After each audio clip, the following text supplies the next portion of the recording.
여러분 안녕하십니까? 삼국지 시리즈 6번째 시간입니다. 지난 시간 사두왕윤이 생일잔치를 빙자한 모임에 조조가 결연히 일어나서 동탁을 살해할 거사에 대해서 밝혔습니다. 오늘은 조조가 거사를 실행해서 실패하고 도주하는 과정을 알아보겠습니다. 다음날 조조는 보도를 차고 상부를 방문합니다. 천하의 영웅 조조, 이 순간 얼마나 긴장하고 떨렸을까요? 자신과 가족의 생사가 달려 있습니다. 동탁은 침상에 앉아 있었고 여포가 옆에 시립하고 있습니다. 여포가 옆에 있으면 거사는 실행하기 어렵습니다. 그래서 조조가 꾀를 하나 냅니다. 조조는 말이 여의고 허약해서 늦게 도착했다고 들려댑니다. 그러자 동탁은 여포에게 마구간에 좋은 말이 있으니 가서 직접 골라서 가져와서 주라고 말합니다. 여포가 명령을 받고 나가자 조조는 속으로 이 역적놈 이제 너 죽음을 맞이하겠구나 라고 생각합니다.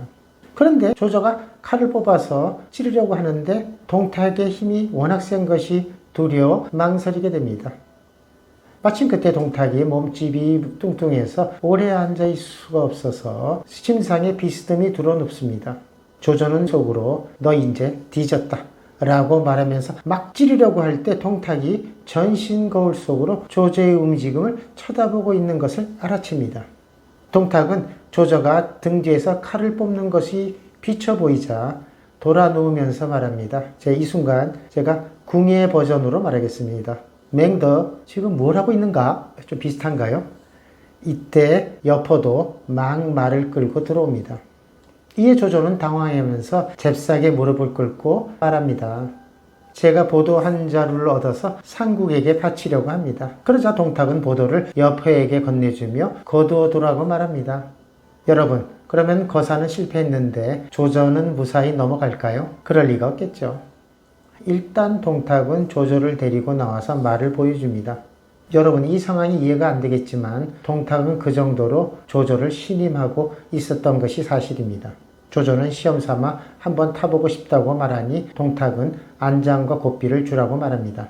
조조는 말을 끌고 상부를 나와 동남쪽으로 그대로 달아납니다. 잠시 후 여포가 방금 전 조조의 모습은 암살하려다가 들키자 칼을 바친다고 핑계를 대는 것 같습니다 라고 말합니다. 그러자 측근 이유가 조조는 처자식을 고향에 놔두고 혼자 낙양에 있는데 지금이라도 사람을 불러 오라고 하십시오. 만일 핑계대고 오지 않으면 암살하려는 것이 분명합니다. 여러분, 조조가 순순히 집으로 돌아갔을까요? 아니죠. 지금 서역에서 온 새로운 벤츠 타고 주랭랑을 치고 있습니다. 동탁은 그리 중용했는데 자신을 죽이려 하다니 분노하면서 조조의 얼굴을 그려 각고울에 두루 내려보냅니다. 그러면 조조는 무사히 도망을 치게 될까요? 초울을 향해 달아났는데 중모현이라는 곳을 지나다가 관문을 지키는 군사들에게 붙잡혀 현령에게 끌려갑니다. 조조는 객지를 떠도는 장사꾼이라고 둘러대지만 현령은 조조라는 것을 금방 알아차리고 감옥에 가두고 내일 낙양으로 압송하라고 명령합니다. 이제 조조는 죽은 목숨입니다. 그런데 이 현령 보통 범상한 인물이 아닙니다. 한밤중이 되자 현령은 몸종을 보내 조조를 옥에서 꺼내어 후원으로 불러오게 해서 캐묻습니다. 내가 듣기로 동탁이 너를 융숭하게 대접하는데 어찌하여 화를 자초하였느냐? 그러자 조조는 내가 몸을 굽혀 동탁을 섬겼던 것은 틈을 봐서 동탁을 죽여 나라를 위해 해로운 놈을 제거하려고 했던 것이라고 말합니다. 그러자 이때 이상한 시츄에이션이 벌어집니다. 현령이 손수 조조의 결박을 풀고 윗자리에 앉게 하고 2번 절하면서 그대는 천하의 충의지사요 라고 말합니다. 조조가 현령의 성함을 물으니 성은 진이요 이름은 궁이고 자는 공대라고 합니다. 그러면서 그대의 충의에 감동해서 벼슬을 버리고 함께 도망가자고 제안합니다. 여러분, 이 진궁 보통 사람이 아닙니다. 여기서 진궁과의 역사적인 만남 그리고 도피하는 과정에서 엄청난 사건이 벌어지게 됩니다. 그 다음 내용이 아주 재밌습니다. 여러분 꼭 보셔야 됩니다. 조조는 기뻐하면서 절을 하고 진궁은 여비를 챙겨 옷을 갈아입고 말을 타고 조조의 고향으로 함께 출발합니다. 이제 도망가는 과정에서 여백사 가족 살해 사건이 벌어지게 되고 진궁과 갈등으로 헤어지는 장면이 나옵니다. 조조와 진궁은 3일 밤을 달려 성고 지방에 이르러 밤이 깊어집니다. 이때 조조가 저 숲속에 여백사라는 분이 살고 있는데 나의 아버님과 의행제가 있니 하루 묵어가기를 청해보자라고 말합니다. 여백사는 반가워하면서 하루 묵어가기를 청합니다. 그러면서 조정에서 공문을 띄워 너를 잡으라고 하고 있고 아버님은 황급히 진리로 피해 가셨다라고 말해줍니다. 여백사는 진궁의 은혜에 감사하면서 하루 묵어가기를 청합니다.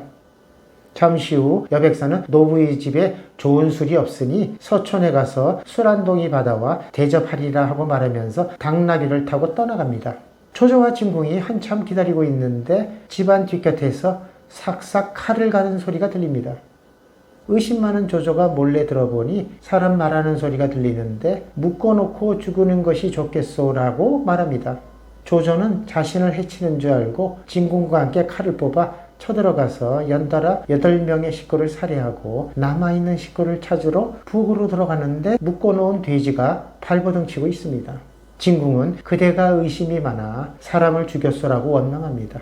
두 사람은 황급히 집을 나와 달아나다가 술동이를 달고 과일과 채소를 들고 오는 여백사를 만나게 됩니다. 참 거시기한 상황이 되었습니다. 우리들 같으면 엎드려 빌면서 죄를 자백하고 상황을 설명하고 용서할 텐데 조조의 행동은 아주 냉혈함입니다. 여백사는 집사람에게 돼지를 잡아 대접을 준비하라고 분부해 두었어. 어찌하여 하룻밤 묵는 것을 다 하시오라고 말합니다. 조조는 죄를 지은 사람이 오래 머물 수 없습니다 라고 말하면서 달려서 도망가다가 몇 발자국 하지 않아서 다시 돌아와서 여백사의 목을 베어 죽여버립니다. 그러자 진궁은 잘못한 것이 하나도 없는데 일부러 죽이는 것은 의롭지 못하다고 소리칩니다. 그러자 조조는 여백사가 집에 들어가서 식구들이 모두 죽은 것을 보면 어찌 가만히 있겠소라고 말합니다. 여러분, 누구의 행동이 옳다고 생각하십니까? 이때 조조는 진궁에게 유명한 말을 남기게 됩니다. 차라리 내가 천하의 사람들을 배신하게 할 망정 천하의 사람들이 나를 등지게 하지 않겠다. 대단한 자신감입니다. 진궁은 아무 말하지 않고 듣고만 있다가 길을 걸어 작은 여관에 투숙하게 됩니다. 배불리 먹고 조조는 먼저 잠이 들었고 진궁은 생각이 깊어집니다. 나는 조조가 좋은 사람인 줄 알고 벼슬을 버리고 따라왔는데 지금 보니 이리와 같이 극악무도한 놈이었구나. 오늘 살려두면 후환이 되겠다 하고 칼을 뽑아 죽이려고 다가섭니다.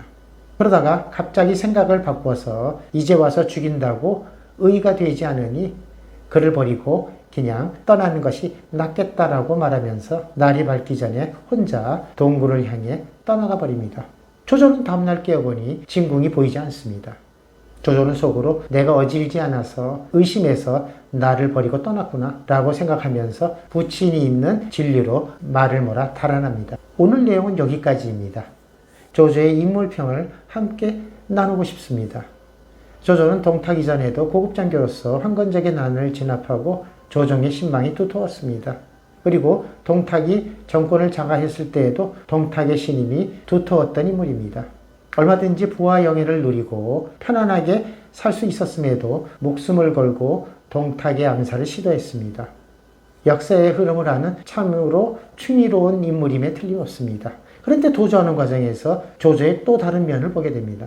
자신의 목적을 이루기 위해 아주 잔인한 방법도 마다하지 않습니다. 난세 간웅이란 말이 적절한 표현이라고 할 수 있겠습니다.